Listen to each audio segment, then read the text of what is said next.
My name is Richard Collins, and I ordered the Sling TSi.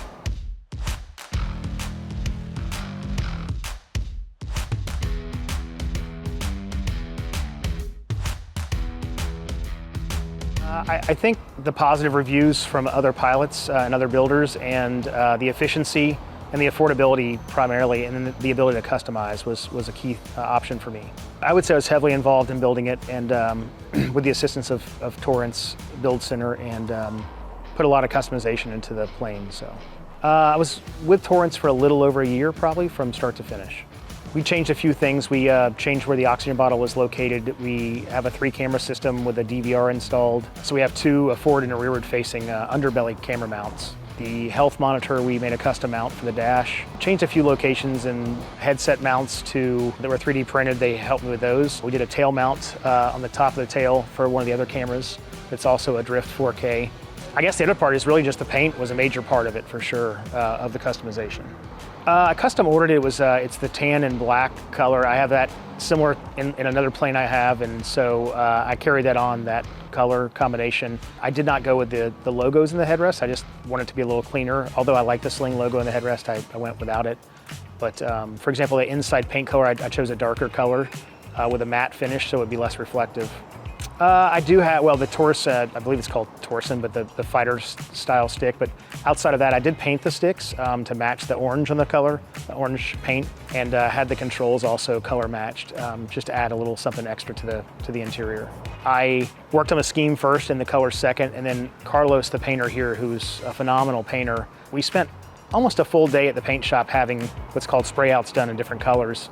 And so we played with different colors and added different metal flake in, and so it's hard to see not being in the sun, but the black has a blue metal flake to it, and the gray is a little more common. It's used in a lot of the Slings, but the orange took us probably 5 or 6 attempts to get right, shooting for a burnt orange that was not on anyone else's plane. So we spent a lot of time, and again, I have to thank Sling and Torrance and Carlos, for that matter, their painter, for the extra attention to detail on the paint. So we did, the original paint scheme had a much darker hexagon in the tail, just to add some graphics to it. It was a bit much for me. I wanted to be a little more subtle. So we just added we darkened the clear just a bit. We painted them. So in the daytime, without the sun on it, you don't really see it. At night, you definitely don't see it. Small feature, but I think it added a lot to the plane, and again, it's subtle, but it's there. So the Sling didn't. I'd previously ordered the build to do it a little bit differently before I came to Torrance, and so the Airmaster was really all that was out back then.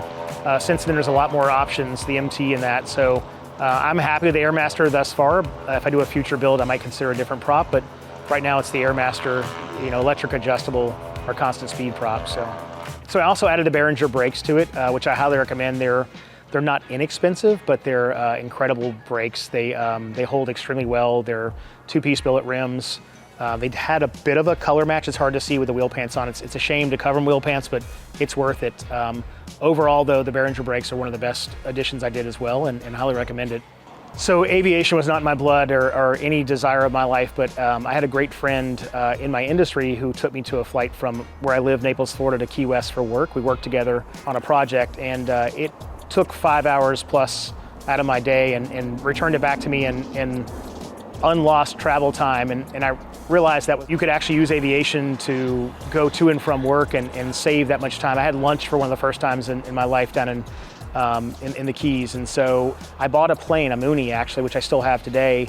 The plane was an opportunity from a good friend, and I bought that plane, which also probably kept me engaged to get my pilot's license as I worked a pretty full-time job. I have both a Piper and a Mooney, and now the Sling, although the Sling will replace one, if not both of those planes eventually. So I'm an insurance umpire and appraiser, and so I do, when insurance claims are in dispute, I tend, in the umpire role, I help rule on that and produce what's called an award. So dispute resolution is probably an easy way to put that in insurance claims.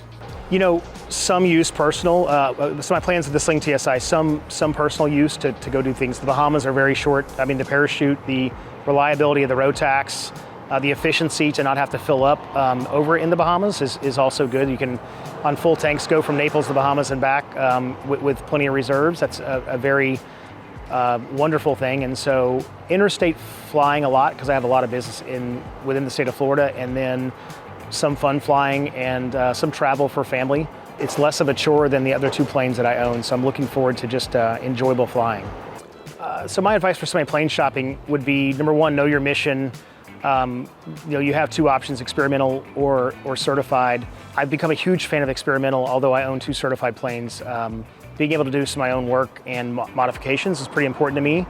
And lastly, the cost to maintain a legacy plane, an older certified plane, is significant. And with the FADEC controls, a Rotax motor, and the ability to do some of the repairs or assist with them on your own, makes the Sling a very affordable plane, and that's hard to come by these days. So when considering a plane, you have to consider the cost associated with it. The experimental certainly reduces that greatly. I think the one thing that sold me on the Sling TSi is the combination of all of the features I was looking for into one plane.